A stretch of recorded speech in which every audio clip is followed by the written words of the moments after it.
People just hate money. I'm actually curious because I see DraftKings and FanDuel players completely ignoring some of the softest slates of the entire year. Ones that the pros don't care about near as much. I don't get it.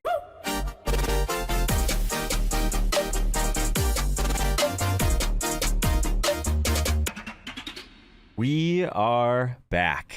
It's the Joe Holka Show presented by Underdog Fantasy. For some reason, most of the field still plays these short slates, these small slates, similarly to how they play the main slate. We're going to take advantage in 2021. 7 reasons small slates can be massively profitable in DFS. But before we dig in, I would like to thank the sponsor of this video, RunTheSims.com, a premium fantasy tool site for season-long DFS and prop betting, a new spin on fantasy sports and DFS tools where we're leaning on 10,000 simulations for each game as the primary value driver. And as many of you may know, I was so impressed with what they're building. Run the Sims is now the official tools partner of the Joe Holka Show, the exact optimizer and data that I'll be using to construct my own DraftKings and FanDuel lineups all season long. We talk about this a lot around here, but anytime you can find one system that just simplifies everything into one easy to use product, that's going to be incredibly valuable for every level of players. So if you'd like to make the smart move like many of the community have already done, feel free to use the link in the description below and join us in leveraging the next frontier of lineup optimizers and simulation tools, which by the way, that link does support the channel, so thank you. And if you'd like $50 off on your NFL season bundle, be sure and use code Holka at checkout. I'm also giving away 4 NFL jerseys at the end of the month. Absolutely free to join if you register at Pristine Auction with, you guessed it, code Holka, or the link in the pinned comment of this video. All of this literally takes less than 30 seconds to enter. Don't be lazy. If we can impress these guys enough, I bet we get to give away a lot of stuff during the NFL season as well. Mystery boxes. That's what I want. All right, let's do this.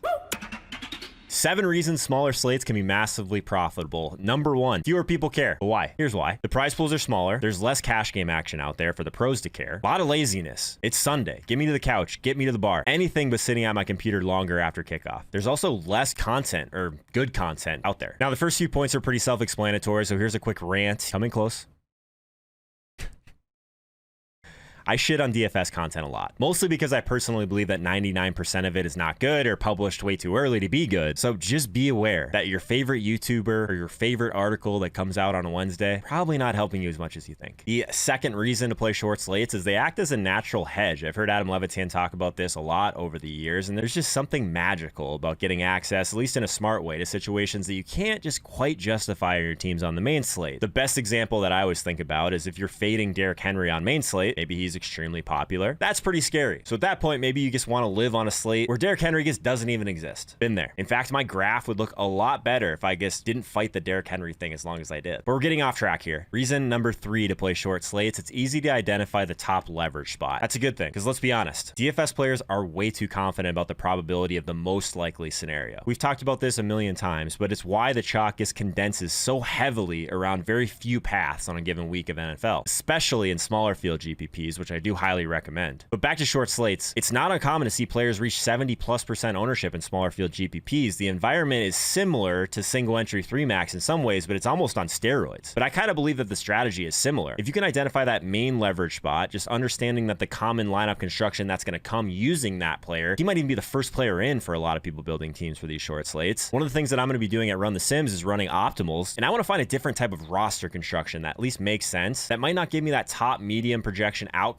but it's going to make me different by default. Reason number 4 to play short slates on DraftKings and FanDuel, it's a lot easier to take a stand on a single outcome, a game, a team, stacks, even onslaughts. Very encouraged. We'll get there. But the odds of just one team going absolutely crazy on a short slate, a pie in which everyone eats and fewer decisions even have to be made, actually pretty high with only a few games happening. On main slate GPPs, it's probably more acceptable, or at least defensible, to single stack. On short slates, you have to load up, overstack, onslaught, whatever you got to do. Not only because that's probably optimal, but also because not enough people are doing it to the extremes. The 5th reason to play short slates on DraftKings and FanDuel is it's really easy to stack in a unique way. We've talked a lot about size already, but one strategy that's significantly underutilized is attacking perceived negative correlations. So adding running backs to your stack. Some people just don't want to do that. I'm not necessarily just talking about like a bell cow, but instead consider a more fragile workload where something breaks right. Why would we do that? Because you need that outlier performance. A guy that exceeds his traditional expectation, ideally in the one game that goes crazy. Sometimes adding that add to your stack can make you different by default. Sacrificing median projection for more uniqueness and leverage is insanely important in today's DFS meta. Identifying the team that you need on a short slate far exceeds any negative correlation that you take on. If anything else, stack differently. This applies to short slates as well. Another way to gain leverage is to identify a chalky secondary piece to your stack and just play the direct pivot. Maybe it's Gabriel Davis instead of Cole Beasley at a 25% ownership discount. Absolutely huge on a short slate. Bonus points of injury concerns are the only thing depressing that pivot's ownership as well. Don't be scared. It's going to be okay. Or not, and you get absolutely wrecked. That's going to happen. Reason number 6 to play short slates on DraftKings and FanDuel is that you can actually justify leaving a lot more salary on the table. A lot of times the pricing is extremely soft anyway on these short slates. It can help draw in a casual player who slept through lock, who was just too hungover to build a lineup, all of that stuff. But like Showdown slates, it's a lot more important to be unique than just jam in a higher projected combination that fits. The one thing I will continue to say when it comes to this though is it doesn't matter how leveraged your lineup is if it doesn't have enough upside to win. So there's a little bit of feel here in GPPs, and it depends on your contest field size like anything else, but leaving salary on the table gets you off that standard optimal construction, generally a plus EV decision. Reasons to play short slates number 7. These special short slates. They draw a lot of casual attention. We're talking preseason, Thanksgiving, playoff slates. These are the best slates of the entire year. More on this another time. But to bring it all home, many people are attacking these short slates like the main slate. Don't be one of those people. I want to hear from you in the comments if you do play short slates. What's your experience been like?